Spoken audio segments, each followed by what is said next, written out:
며칠 전에 신문 기사를 봤는데 인간의 뇌가 멀티태스킹을 하는 게 가능하냐, 이런 그 제목이 달린 기사였어요. 저는 또 그런데 관심이 많거든요. 그래서 이제 그걸 읽어봤어요. 결론은 그런 거예요. 사람의 뇌는 어느 누구의 뇌이든지 한 번에 한 가지 일만 할 수 있도록 되어 있다. 두 가지 일을 동시에 할 수 없다는 거예요. 멀티태스킹이라는 건 본질적으로 불가능하다.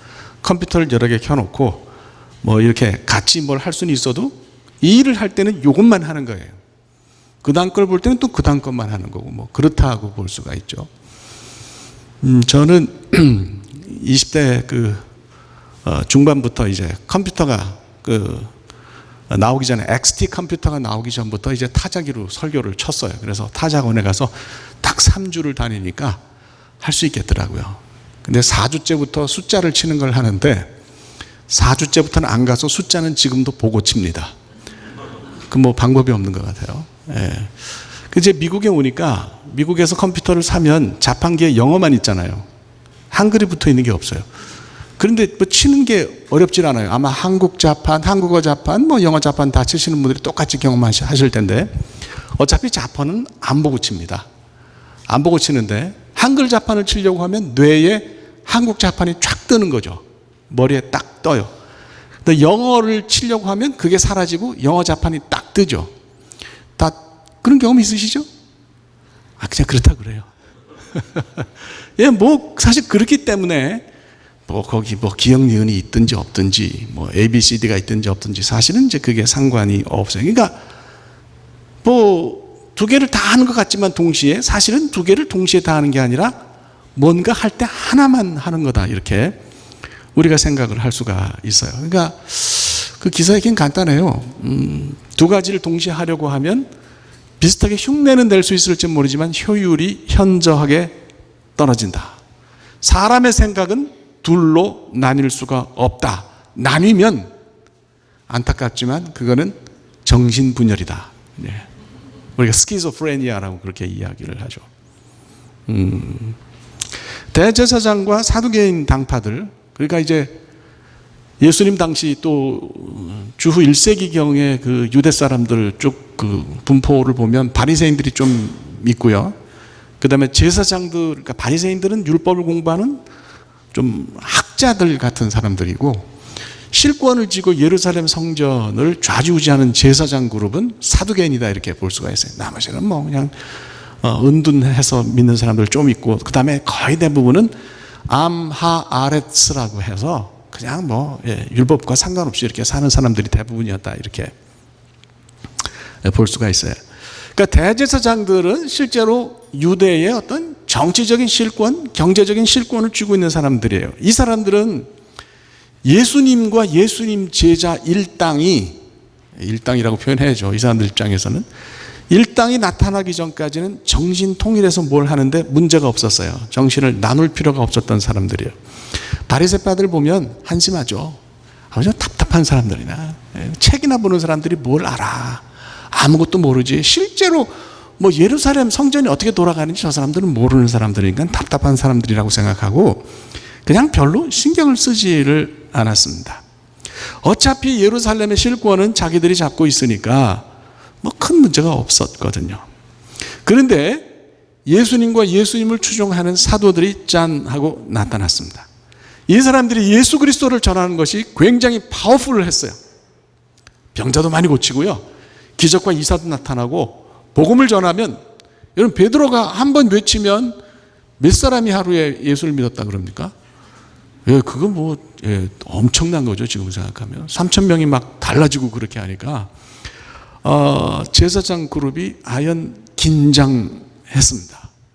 그리고 그들을 바라보면서 정신이 둘로 나누기 시작했어요. 오늘 본문 있는 대로 표현을 하면 우리말로 번역된 것은 대제사장 그룹이 사도들을 보고 노했다 그래요. 노했다. 노했다가 뭐예요? Yes, no 그거 말고. 여기 와서 오래 살다 보면 노했다는 게 아니야, 이렇게 대답했다는 걸로도 이해가 될 수가 있어요. 저는 성경 읽다가 네 발로 일어서라. 발이 네 개라는 거야? 이런 생각도 제가 했던 적이 있으니까 그럴 수가 있는 거죠. 근데 얘기한 다음에 좀 나중에 웃는 거는 좀 이상해요. 갑자기 웃든지. 조 집사님 빨리 웃어봐요. 노했다라는 말이 헬라말로 디아프리오라는 말인데, 이게 원래 뜻이 뭐냐면 정신이 둘로 나뉘는 거예요. 화가 났다, 이걸 우리말로 화가 났다로 번역했지만 원래는 정신이 둘로 나뉜다라는 뜻입니다. 예수님께서 그 거라사에 미친 사람 광인을 고치셨어요. 그 광인의 별명이 뭐였습니까? 군대였어요. 그래서 어떤 성경을 연구하시는 분이 해설을 달아놨는데, 야, 그 사람이 미치는 거는 당연하다 이거예요. 왜? 머릿속에 군대라고 부를 수 있는 수많은 스피릿들이 들어가 있으니까, 한 스피릿이 야 오른쪽이야, 그럼 또 다른 스피릿은 뭐라냐, 왼쪽이야. 앞으로 가려 그러면 뒤로 가라는 놈도 있고, 뛰려 그러면 앉으라 그러는 놈도 있고, 이게 이 안에 이 사람의 행동을 주관하는 스피릿이 군대의 수만큼 많이 들어있으니까 이 사람은 미쳤다고 보는 게 당연하다. 제가 이거 정말 해석이 굉장히 기발한 해석이라는 그런 생각이 들었습니다. 제사장 그룹은 사도들을 보면서 그 순간에 생각이 둘로 나뉘었습니다. 이거를 다른 말로 옮기면 미쳤다는 거예요. 정상적으로 사고할 수 없는 그런 상태가 됐어요. 어떤 사람들은 뭘 죽이기까지 할 거야 있냐 이런 생각을 하는 사람도 있었겠지만, 어떤 사람들은 저놈들이 있으면 우리가 결코 우리의 실권을 행사할 수 없으니 죽이자라는 사람들도 있었을 거예요. 나뉘었어요. 그래서 결국은 비정상적인 그런 상태가 되고 사도들을 죽이려고 했고, 사도들 입장에서는 위기가 왔다, 이렇게 해석할 수 있는 거죠. 이런 상황이 되면 예루살렘의 실권을 가지고 있는 사람들이 사도들을 없애자라고 생각을 하면 이걸 쉽게 바꿀 수 있는 것은 아니라고 생각합니다. 여러분, 이런 위기가 오면, 이런 어려움이 오면 어떻게 이거를 벗어나야 됩니까? 우리 믿는 사람들이 이렇게 어려움이 왔어, 힘든 일이 딱 왔어요. 그럼 이거 어떻게 벗어나야 됩니까? 제가 본문을 보면서 놀랐습니다. 사도들이요, 뭘 했냐? 아무것도 안 했습니다. 그런 위기를 벗어나려는 노력을 전혀 하지 않고 하나님이 시키신 일만 했습니다. 이런 위협이나 협박을 벗어나려는 어떤 행동이나 시도를 한 것이 없는 것을 보면서 마태복음 6장 33절 말씀이 떠올랐습니다. 너희는 먼저 그의 나라와 그의 의를 구하라. 그리하면 이 모든 것을 너희에게 더하시리라. 아멘입니까? 야, 이게 진짜 정답이겠다. 아무것도 하지 않는 것 같으나 가장 강력하고 막강한 그런 일을 한 것이라는 생각이 들었습니다. 위기 앞에서, 목숨을 잃을 수 있는 위기 앞에서 먼저 하나님의 나라와 그분의 의를 구하는 것이 말처럼 쉬운 일은 아닙니다. 그러나 하나님이 살아계신다고 분명히 믿고, 그 하나님에 대한 단단한 신뢰가 있고, 그 하나님이 나를 사랑하신다, 이렇게 믿으면, 그렇게 믿는 사람은 이렇게 할 수도 있겠구나 하는 생각이 들었습니다. 하나님이 사도들을 가만히 보셨어요. 자, 저 사람들이 굉장히 어려운 일이 왔는데 어떻게 하나 좀 보자. 그랬더니 사도들이 흔들리지 않고 하나님의 나라와 그분의 의를 먼저 구하는 것을 봤단 말이에요. 그럼 이제 어떻게 되는 겁니까? 하나님이 일하시기 시작하는 거죠. 하나님이 역사를 뚫고 들어오시는 거예요. 이걸 우리가 Divine Intervention이라 그럽니다. 하나님이 사람이 이끌어가는 역사를 방해하시는 거예요. 콱 하고 뚫고 들어와서 하나님이 흩으시고 하나님이 원하시는 방향으로 이끌고 가시는 것을 우리가 신학적인 용어로 Divine Intervention이라고 그렇게 이야기를 합니다. 하나님이 그 순간에 사용하신 사람이 랍비 가말리엘이었습니다. 이 사람은 주후 25년에서 50년 사이에 활동한 저명한 율법학자예요. 여러분, 힐렐이라는 말을 들어보셨죠? 예수님 오기 전에 유대 역사, 우리가 탈무드나 미시나를 읽어보면 율법을 해석하는데 학파가 두 개가 있었어요. 스쿨이 두 개. 하나는 샴마의 학파가 있었고 하나는 힐렐이 있었어요. 샴마이는 엄청나게 보수적이고 깐깐하고 원칙대로만 하려는 사람들이고, 힐렐은 야, 이거 주신 거는 사람을 위해서 주신 거니까 하고 조금 더 부드럽고 적용할 수 있는 어떤 그런 해석을 한 것으로 유명해요. 그런데 랍비 가말리엘은 바로 랍비 힐렐의 손자였습니다. 그 예루살렘 대공회에 우리가 그레이트 시네드린이라고 그러죠. 그 대공회의 회원이었고, 그 다음에 그 헤롯 대왕, 저는 대왕자 붙이기가 너무너무 싫은 사람이, 이 사람이 무슨 대왕입니까? 그냥 첫 번째 헤롯, 저는 그래서 개인적으로 글을 쓸 때는 그렇게 쓰는데, 어쨌든 헤롯 왕조의 첫 번째 왕의 종교 문제 조언자였어요. 여러분, 헤롯이라는 사람이, 첫 번째 헤롯은 이두메 사람이냐, 에돔 사람이에요. 예, 그러니까 이 사람 뭐 절반은 유대피고 절반은 에돔이라 그러는데, 그런 걸 우리가 전문 용어로 뭐라 그러냐? 뻥이라 그럽니다. 예, 이 사람은 아주 100% 다 피가 에돔 사람이에요. 예, 그렇죠? 그러니까 유대인들의 문제에 있어서 머리가 아플 때가 있어요. 그러면 랍비 가말리엘을 불러서 물어보는 거죠. 아, 이런 문제가 있는데 이런 문제를 어떻게 하면 좋겠냐? 물어본다는 거예요. 영향력이 클 수밖에 없는 그런 사람입니다. 거기다가 사도 바울의 선생으로 굉장히 유명했고요. 그러니까 사도 바울이 회심하기 전에 사도 바울에게 율법을 가르친 그런 선생이었고, 혹자는 스데반과 바나바의 선생이었다고까지 이야기하는데 그거는 잘 모르겠어요. 그건 솔직히 모르겠고, 그러나 사도 바울의 선생이었다는 것은 확실합니다. 제자가 몇 명이나 됐냐? 제자가 무려 1000명이었습니다. 그 옛날에. 그러니까 이 사람은 굉장히 엄청난 사람이었어요. 이 사람이 딱 나서서 잠깐만 스탑하라. 그리고 사도들 보고 니네는 좀 나가 있으라. 그리고 대제사장들에게 자기 의견을 얘기를 하기 시작했어요. 그러면 안 들을 수가 없는 거죠. 이 사람을 무시할 수가 없는 거예요. 그래서 말을 들었어요. 그랬더니 랍비 가말리엘이 드다라는 사람과 갈릴리 유다의 예를 들면서, 이 지금 사도들이 하는 일이 사람에게서 나온 일이면 저절로 주저앉을 것이지만, 만일 사도들이 하나님 뜻대로 하는 일이라면 너희들이 막을 수 없다. 너희들이 막으면 이거는 오히려 하나님께 반대하는 것이라는 논리를 폈어요. 그런 논지를 폈어요. 그러니까 맞는 말이죠. 예, 뭐 고개를 끄덕거릴 수밖에 없지 않겠어요. 드다라는 사람은 주 1세기의 이제 유대 반란 지도자인데요. 로마 사람들이 볼 때는 팔레스틴 유대인들이 골치 아팠어요. 예, 뻑 한번 반란을 일으키고, 그 요세푸스가 쓴 유대 항쟁사를 읽어보면 크게 전쟁이 유대인들이 반란을 일으킨 게 3번이에요. 첫 번째와 세 번째는 팔레스틴 안에서 일어난 것이고, 두 번째는 콜로니에서 밖에서, 팔레스틴 밖에서 일어났어요. 하여튼 뭐 제가 그거 다 얘기할 수는 없고 이 시간에. 그러니까 이걸 진압하면 굉장히 위상이 높아지는 거예요. AD 70년에 예루살렘을 진압한 그 누굽니까? 디도, 타이러스라는 사람은 나중에 로마 황제가 됐잖아요. 공로를 인정받아서. 그만큼 골치 아파요. 많은 메시아가 나타났고 많은 반란 지도자가 나타났는데 드다가 그 사람 중에 하나예요. 여기 보면, 오늘 본문 읽어보면 뭐라 그러냐, 이 사람이 막 선전했다고 그러냐. 선전. 그죠? 이게 뭐냐 하면, 요단강물을 내가 갈라지게 하겠다. 요단강물을 건너갈 수 있어. 내가 갈라지게 만들게. 이렇게 선전을 했다. 그 얘기예요. 요세푸스가 쓴 글을 읽어보면 그래요. 이스라엘 백성들이 애굽에서 나와가지고 가나안 땅에 들어갈 때 요단강 건넜는데 요단강도 갈라졌잖아요. 다 보셨잖아요. 뭐 모르는 것처럼. 왜? 그런 것처럼 이 드다라는 사람이 내가 요단강물을 가르겠다고 막 이렇게 뻥을 쳤죠. 예. 그래서 결국은 로마 사람들에 의해서 진압당하고 드다는 죽임을 당했어요. 갈릴리 유다는 어떤 사람이냐?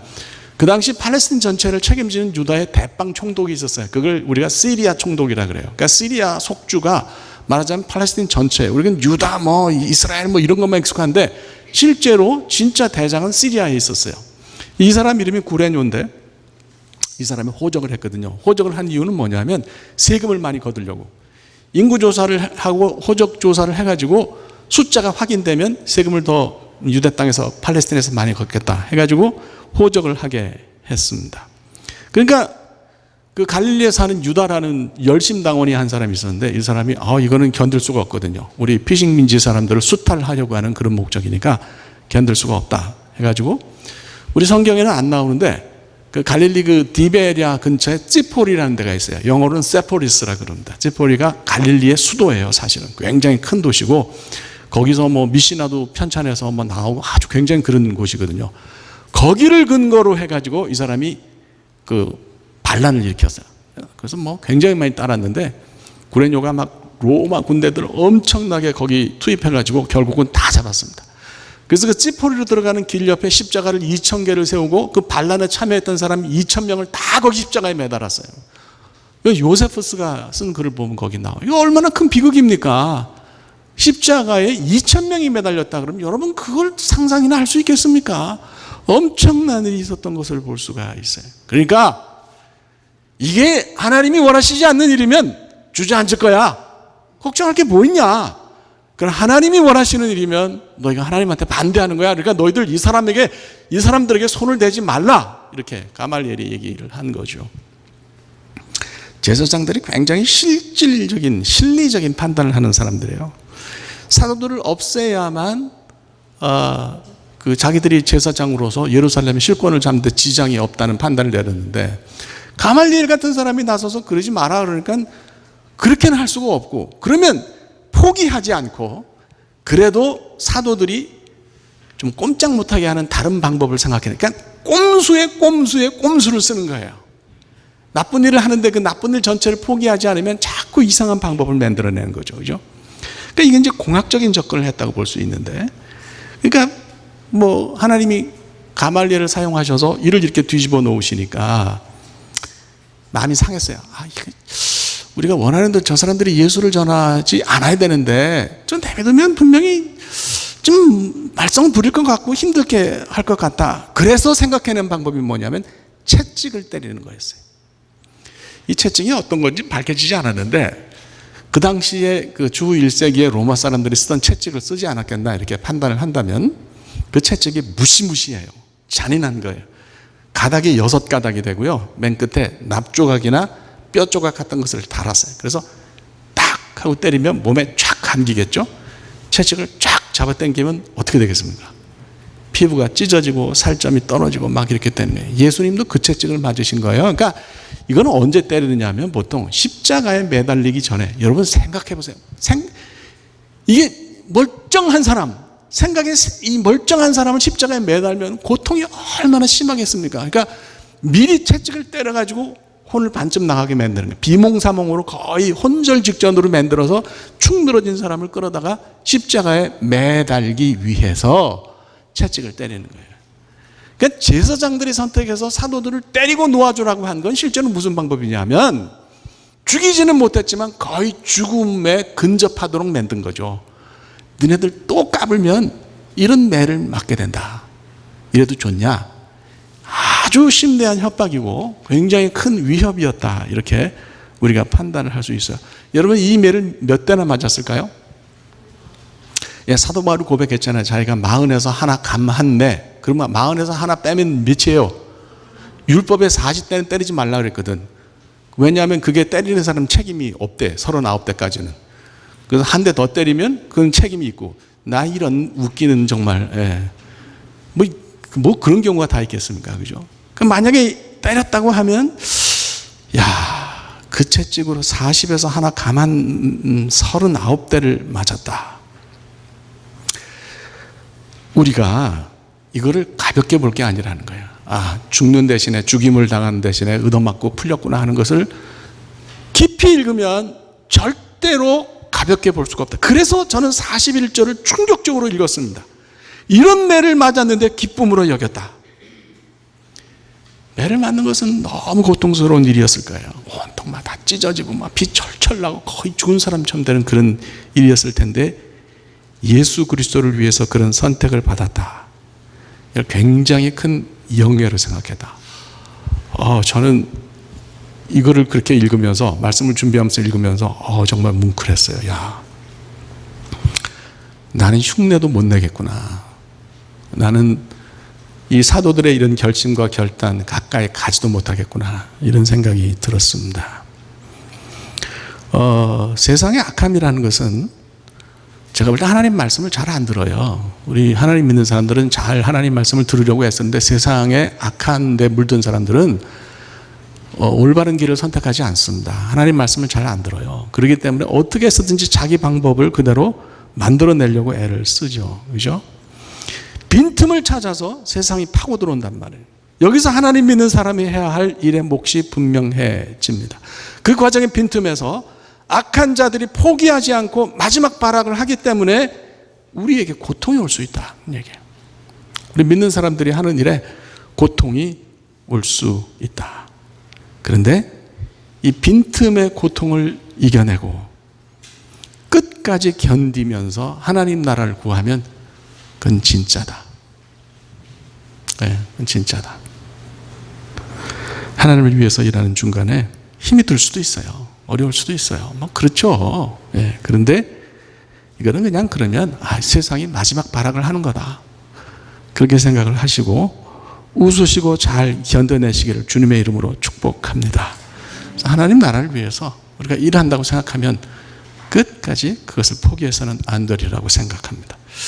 그래서 본문을 읽으면서 두 가지를 정리를 해서 첫째는 뭐냐? 우리가 어려움 앞에서 해야 할 일이 있다면 그것은 인간적인 계산이 아니다. 무조건 하나님의 나라와 그분의 일을 먼저 구해야 된다. 어떤 일이 생기든지 옛날로 치면 뭐 옥에 갇히거나 채찍에 맞는 일이 뭐 있을 텐데 그런 일이 있든지 없든지 요즘은 뭐 그런 일이 있겠어요. 근데 걱정하지 말 것이다. 우리가 살면서 하나님의 일을 먼저 생각하고 나 개인을 내려놓고 하나님의 일을 먼저 생각하면 결과가 반드시 좋다. 믿습니까? 이게 어떻게 보면 바보 같은 건지도 모르겠어요. 그런데 하나님은 그렇게 우직하고 일관성 있는 그런 신앙을 원하신다. 그렇게 믿습니다. 두 번째로 우리가 그렇게 하면 하나님이 일을 하세요. 하나님이 모든 것을 더하신다고 마태복음 6장 33절에서 약속하셨잖아요. 모든 일, 영어로 all these things will be added to you. All these things는 헬라말을 읽으면 뭐냐면 우리가 필요로 하는 모든 것을 다 뜻하는 거예요. 그러니까 뭔가 얻고 싶은 게 있어. 이걸 얻고 싶은 게 있죠. 얻고 싶은 게 있으면 그것을 얻는 방법이 거기에 직접 뛰어드는 것이 아니라 하나님의 나라와 그의 의를 먼저 구하는 것이다. 믿습니까? 그러면 나머지는 하나님이 더하시다. 분명히 약속했잖아요. 이게 제 얘기가 아니잖아요. 이게 성경이 주님이 약속하셨잖아요. 야, 이 길이 있다. 하나님의 나라와 그의 의를 먼저 구하면 나머지는 더하신다고 분명히 했으니까 우리가 해야 할 일은 뭡니까? 하나님의 나라와 하나님의 의를 구하는 걸 먼저 해야 된다. 그 다음에 믿고 의심하지 말아야죠. 그렇게 될 거라고 생각해야 될 거예요. 미국의 유명한 재벌이 된 카네기로 제가 기억을 합니다. 한번 얘기를 했는지 모르겠는데 어릴 때 조그만 때 참 비즈니스 하는 탤런트는 타고나는 건가요? 이런 사람 저도 부러워요. 저는 뭐 비즈니스 이런 건 정말 잘 모르거든요. 근데 아버지가 조그만 카네기를 데리고 시장에 가서 사탕 가게를 지나는데 우리 아들이라고 자랑을 하니까 사탕 가게 주인이 보니까 너무 이쁘게 생겼거든. 그러니까 야, 너 사탕 집어가. 너 마음대로 집어가. 그러니까 이 어린 카네기가 아버지 뒤로 부끄러운 듯이 막 이렇게 숨는단 말이야. 아니 괜찮다고 막 그러니까 주인이 몇 번 그러다가 그냥 이 녀석이 계속 그러니까 자기 손으로 팍 집어서 이렇게 야 가져가. 그리고 사탕을 줬단 말이야. 아버지가 물어. 야, 너 그 주인이 그렇게까지 사탕 집어가라는데 너 왜 사탕 안 집어갔냐? 그러니까 카네기가 그랬대. 그 아저씨 손이 내 손보다 훨씬 크거든. 야, 그 순간에 생각한 거야. 내가 집으면 서너 알밖에 못 집는데 그 아저씨가 집으면 10알 이상을 집는다. 그러면 누가 집는 게 나한테 유익이냐? 내가 집는 게 유익이 아니라 그 아저씨가 줍는 게 유익이다. 여러분, 어떤 일을 할 때 내 손이 큰 거 아니에요. 하나님 손이 훨씬 큰 것을 믿으시기를 바랍니다. 그걸 기억하고 그대로 살아가시는 여러분들이 되시기를 다시 한번 축복합니다. 기도합시다.